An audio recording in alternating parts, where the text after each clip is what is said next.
বাংলাদেশের হুজুরেরা ফুটবল বিশ্বকাপে বাহিরের দেশের খেলোয়াড়দেরকে কেন দেখতে পারে না, কিংবা ফুটবল বিশ্বকাপ ব্রাজিল, আর্জেন্টিনা, নেইমার, মেসি তাদেরকে কেন দেখতে পারে না? ফুটবল বিশ্বকাপে এ সমস্ত খেলোয়াড়দেরকে দেখলে হুজুরদের গা জ্বলে উঠে, গা শিউরে উঠে। কারণ হুজুরেরা মনে করে ব্রাজিল, আর্জেন্টিনা হচ্ছে খ্রিস্টান, ইহুদি কালচারা, এদের কোনো ধর্ম নাই, এরা ইসলাম বিদ্বেষী। হুজুরেরা বলে মেসি নাস্তিক, নেইমার নাস্তিক, এরা সবসময় ইসলাম বিরোধী, এরা ইসলামের কিছুই পালন করে না। অথচ বাঙালি এদেরকে নিয়ে ব্যস্ত, সারাক্ষণ এদেরকে নিয়ে চিন্তাধারা, এদেরকে নিয়ে হইচই, এদেরকে অনুসরণ করে। কিন্তু বাঙালি, বাংলাদেশের মানুষ, তাদের এই ধর্ম ইসলাম, কিন্তু তারা নবীদেরকে অনুসরণ করে না। বাহিরের দেশের নাস্তিক খেলোয়াড়গুলা হচ্ছে বাঙালিদের আইডল।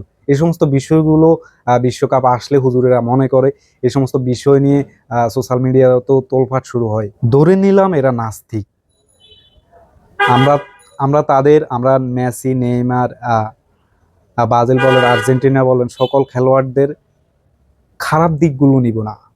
যেগুলো ভালো, তারা ভালো খেলে বা খেলা একটা বিনোদন, এটা আমরা পছন্দ করতেই পারি।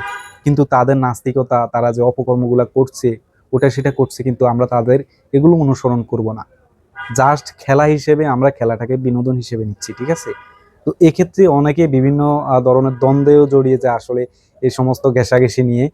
তো সবাইকে একটা কথা বলতে চাই, আসলে মেসি বলেন, নেইমার বলেন, আপনারা তাদের ভালো দিকগুলো নেন, খেলা হিসেবে জাস্ট বিনোদন নেন, এটুকুই।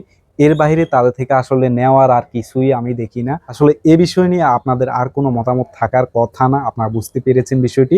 আমরা তাদের ভালো দিকগুলো নিব, জাস্ট খেলা হিসেবে এনজয় করব। এর বাইরে তাদের বিভিন্ন দিক আমরা অনুসরণ করতে যাব না। সো বিশ্বকাপ নিয়ে আপনি কি ভাবছেন, এবং বাংলাদেশের হুজুরদের মতে বিশ্বকাপ এবং ব্রাজিল, আর্জেন্টিনা, নেইমার, মেসি কি, অবশ্যই কমেন্টে জানিয়ে দিতে ভুলবেন না। ভিডিও ভালো লাগলে লাইক, কমেন্ট, শেয়ার করতে ভুলবেন না। নতুন হলে সাবস্ক্রাইব করে দেবেন। আল্লাহ হাফেজ।